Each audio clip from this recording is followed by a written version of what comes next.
Je vous jure, quand je lisais ce genre de réflexion, je me disais mais c'est tellement vrai.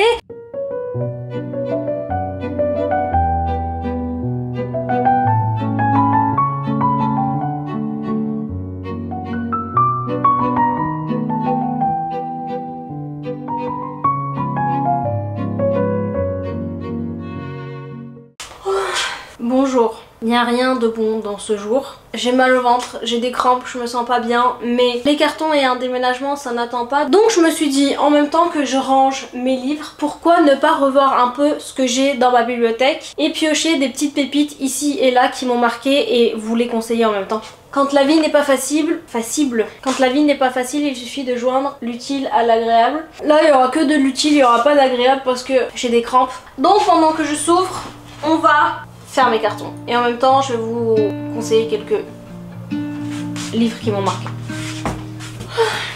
Déjà, merci pour vos conseils parce que moi, ce que j'aurais fait, c'est que j'aurais pris un carton, j'aurais blindé le carton de livres et je l'aurais refermé. Mais vous, puisque vous avez plus d'expérience, vous m'avez dit non, fais des demi-cartons de livres parce qu'un carton de livres, ça pèse lourd. Et à ce moment-là, je me suis demandé comment est-ce que j'ai pu l'oublier puisque j'ai déjà fait un déménagement il y a 2 ans et demi et que j'ai déjà dû porter des cartons très lourds de livres.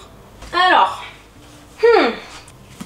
et ça fait tellement longtemps en plus que je vous parlais de ces livres. Mais en vrai à chaque fois je me dis non, fais attention, faut pas trop que tu tombes dans la philo parce que pas tout le monde ici est intéressé par la philo. Des fois les gens ont juste envie de lire un bon livre sans que ce soit trop philo, etc. et tout. Et qui de plus philo que Rousseau? Enfin, en vrai il y a pire que lui mais voilà. En plus Rousseau c'est mon philosophe préféré, mais ce livre s'appelle Émile ou de l'éducation.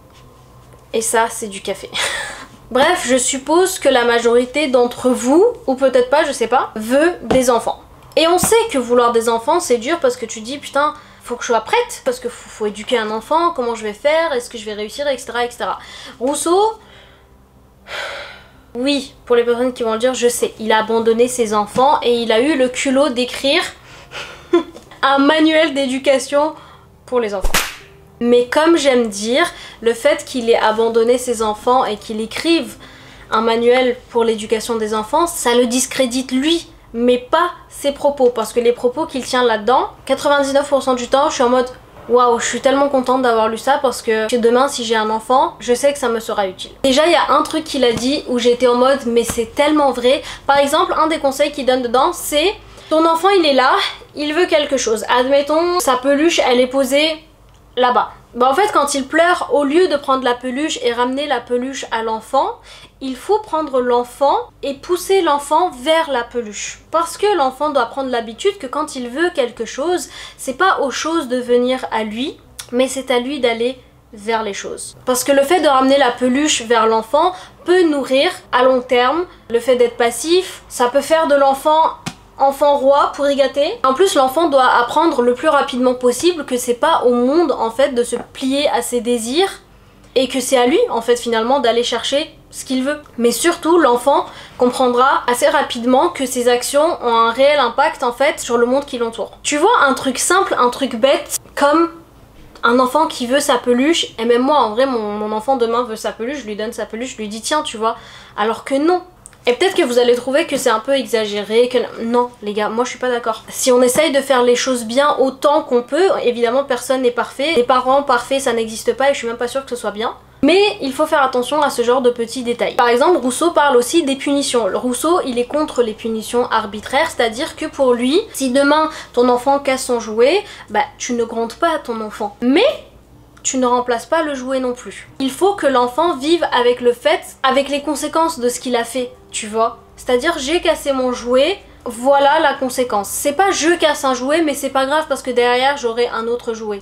J'ai cassé mon jouet donc je dois apprendre à vivre avec la perte. Et ça éduque l'enfant sur les conséquences de ses actes et ça l'éduque surtout sur la perte, sur le fait qu'il faut faire attention. Qu'on ne traite pas les choses un peu voilà, c'est pas grave, derrière j'en aurai d'autres. Non. C'est pour ça que je vous dis oui, il a abandonné ses enfants, ça le discrédite, mais ses propos... Attendez, un autre truc qui me revient, c'était sur l'ennui. Par exemple, moi je sais que ma sœur, dernièrement quand je lui parlais, elle me disait que ça lui faisait un peu de la peine parce que sa fille s'ennuyait, etc. et tout. Et en fait ça me rappelle que Rousseau justement dans ce livre disait que l'ennui c'est vraiment quelque chose d'essentiel pour l'enfant. Faut pas tout le temps chercher à le distraire, à divertir l'enfant, parce que l'enfant doit savoir s'ennuyer pour justement explorer. Surtout faut pas lui donner l'habitude d'être toujours occupé parce qu'il sera dépendant en fait du plaisir immédiat. Donc laisser l'enfant s'ennuyer c'est essentiel. Dedans il parle aussi par exemple de l'obéissance. Par exemple un enfant ne doit pas obéir juste bêtement à la volonté de ses parents sans réellement comprendre pourquoi est-ce qu'on lui dit ne fais pas ça ou pourquoi est-ce qu'on lui dit fais ça. Faut toujours prendre le temps de lui expliquer. Oui je suis d'accord avec vous, il faut prendre son temps, mais on n'a pas toujours le temps, etc. Mais les gars, faire un enfant implique le fait de prendre son temps avec cet enfant. Parce que ce qu'il faut se dire c'est qu'on éduque un humain, un citoyen de demain. Bref, Émile ou de l'éducation de Rousseau, lisez-le. Même si vous voulez pas d'enfant, lisez-le, franchement il est trop bien.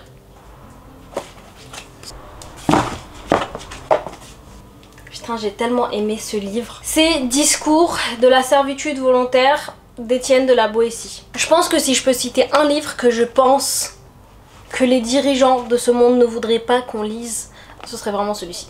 Déjà faut savoir que Étienne de la Boétie quand il a écrit ce livre, les gars il avait 18 ans. Vous faisiez quoi vous quand vous aviez 18 ans? Enfin j'aurais pu large écrire un livre à 18 ans. Mais écrire ce qu'il a écrit à 18 ans c'est ça qui est choquant. Les marque-pages sous forme de tickets de caisse. Je sais qu'on fait tout ça. Bref, dans ce livre, il aborde évidemment le sujet de la servitude. Pourquoi est-ce que tout un peuple se soumet à un tyran, à un dirigeant qui a rien pour lui, qui affame son peuple, qui en a rien à faire, qui prend des décisions avec lesquelles on n'est même pas d'accord? Pourquoi on se soumet quand même à ces personnes? Franchement, je sais pas vous, mais moi je me suis déjà posé cette question plein de fois. Je me disais, mais attends, là il y a tel dirigeant qui est en train de faire depuis le début que de la merde. Comment ça se fait qu'il dirige encore? Pourquoi est-ce que... Comment ça se fait qu'il est toujours là? Personne l'aime, personne n'est d'accord avec lui, personne... Je sais pas, personne en fait. Et en fait cette personne est toujours là. Et bah dedans, la Boétie va vraiment se pencher sur ce sujet. Et je vous assure que ce qu'il dit c'est tellement vrai. Et c'est ce qui rend le livre d'ailleurs hyper percutant, c'est que tu te dis... Ok, en fait, on a littéralement le pouvoir de renverser un tyran, de ne plus se soumettre à un tyran. C'est juste qu'avec l'habitude, on l'oublie, on s'en rend même plus compte et on sert ce tyran de manière volontaire. Et c'est là que réside son pouvoir à ce tyran. C'est qu'on le sert de manière volontaire, comme si en fait on avait le cerveau littéralement anesthésié. Déjà dedans il explique comment les tyrans vont créer tout un réseau, comment est-ce qu'ils font pour maintenir leur pouvoir avec les ministres, les courtisans, les fonctionnaires, etc. etc.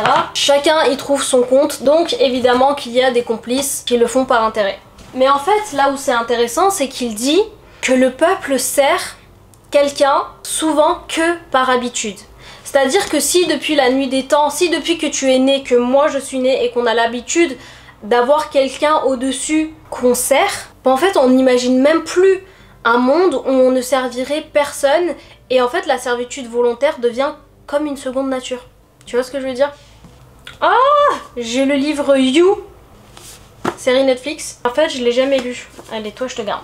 Ça pourrait être un livre d'automne. Donc ce qu'il explique c'est que vraiment le pouvoir du peuple, pas du peuple, le pouvoir du tyran repose complètement sur le fait que le peuple est passif et sur la coopération du peuple. Et qu'en fait c'est pas toujours une soumission par la menace, mais bien très souvent la servitude volontaire. Et en plus il donne des exemples précis parce qu'il dit si là les gens refusaient collectivement d'obéir, bah le tyran il pourrait rien faire. Si là tout le monde, mais vraiment tout le monde dit voilà, cette personne elle fait n'importe quoi, on n'est même pas d'accord avec cette personne, elle nous affame, bref, on veut plus servir cette personne. Si on prend conscience du fait que c'est nous finalement qui font de lui ce qu'il est, qui lui donnons le droit et le pouvoir de faire ce qu'il fait, et si on décidait collectivement qu'on veut plus servir, ben en fait son pouvoir cesse là, c'est fini pour lui. Donc vraiment ce livre il est super parce que c'est vraiment un appel à la liberté en quelque sorte. Encore une fois, moi je suis choquée qu'il ait écrit ça à 18 ans. Parce que oui, en soi, c'est des choses, vous allez me dire, logiques. Mais lisez-le, regardez la manière dont ça a été écrit, regardez la réflexion poussée dedans. Et ensuite on en reparle. Putain, je me rends compte qu'il y a trop de livres que je veux plus avoir. Je vais les donner. J'ai des choses en guise de marque-page. C'est fou parce que je fabrique et je vends des marque-pages. Et pourtant, si vous voyez mes marque-pages... Alors, je pourrais vous parler de quoi d'autre? Les gars, je vous présente... Pensez-vous vraiment ce que vous croyez penser? Déjà, 1 minute pour process le titre. Pensez-vous vraiment ce que vous croyez penser? Je vous jure que ce titre, il est tellement réel en fait finalement, maintenant que j'ai lu le livre, parce qu'on a l'impression que... Attendez, j'espère que je vous ai pas déjà parlé de ce livre. Non, ok, j'ai rien dit, je vous ai jamais parlé de ce livre. Ouh, j'ai eu peur. Ce livre aborde des sujets tels que la prostitution, l'avortement, le suicide assisté, l'assistance sexuelle aux personnes handicapées. Ah oui, un sujet aussi qui fait beaucoup débat, le droit pour les couples homosexuels d'adopter des enfants. Bref, que des sujets qui font beaucoup débat. Alors déjà, j'espère que j'écorche pas son nom, mais l'autrice c'est Marianne Chailan. C'est Victor Hugo. Bref, et en fait ce qui se passe c'est qu'elle nous pose des questions sur les sujets que je viens de vous citer. Et ce qui est trop bien avec ce livre, c'est qu'on est un peu le héros du livre, c'est-à-dire qu'elle s'adresse directement à nous, elle nous pose des questions et en fonction des réponses qu'on donne, on est dirigé un peu dans des familles de pensée philosophiques du style les minimalistes ou les maximalistes, etc. Et ce qui est vraiment trop cool avec ce livre, c'est qu'en fonction de tes réponses, tu vois après ce qu'impliquent tes opinions. Je vous jure, ce livre il est vraiment trop cool parce que déjà le livre il est super facile à lire, le livre s'adresse vraiment à tout le monde et encore une fois ce qui est trop cool c'est que des fois on se rend compte en fait que moi personnellement du moins je me suis rendu compte que parfois il y avait des contradictions dans mes opinions. Par exemple sur un sujet j'allais avoir une opinion tranchée en mode c'est oui ou c'est non point, mais en fonction... Bah oui vas-y, c'est pas comme si j'étais en train de vlogger. C'est-à-dire que sur un sujet je disais oui ou non point. En plus souvent j'ai la fâcheuse habitude d'être genre hyper catégorique dans mes opinions. Et ensuite elle allait faire le parallèle entre ce que je venais de dire et un autre sujet, ou sinon elle va aborder le sujet mais sous un autre angle. Et en fait tu te rends compte que en fait finalement peut-être que t'es pas complètement de l'avis que tu pensais être. D'où le titre, pensez-vous vraiment ce que vous croyez penser? C'est pour ça que je vous dis que le titre il est réel. C'est-à-dire que tu lis et ensuite tu dis putain finalement vu tout ce qu'elle me dit, je suis vraiment pas sûre finalement d'avoir ces opinions là concernant ce sujet. Mais il y a des fois aussi où t'as une certaine opinion sur un certain sujet et tu restes dessus. Mais ce qui est trop cool c'est qu'elle explore vraiment un même sujet sous plein de différents angles. Et en vrai tu peux que t'instruire, tu peux que en apprendre plus et tu remets en question tes choix. Et je vous jure que ce livre, moi je l'ai adoré. Pourtant c'est pas le genre de livre que d'habitude j'aime lire parce que... J'aime lire parce que c'est pas une histoire, en fait c'est vraiment comme un essai qui vulgarise un peu la philosophie et ça c'est vraiment son domaine à cette dame, elle adore faire ça. Je vous jure elle est vraiment trop forte et elle a même été professeure dans ma fac. Évidemment l'année où je suis arrivée à la fac elle n'enseignait plus. Et bref je vous conseille vraiment de lire ce livre.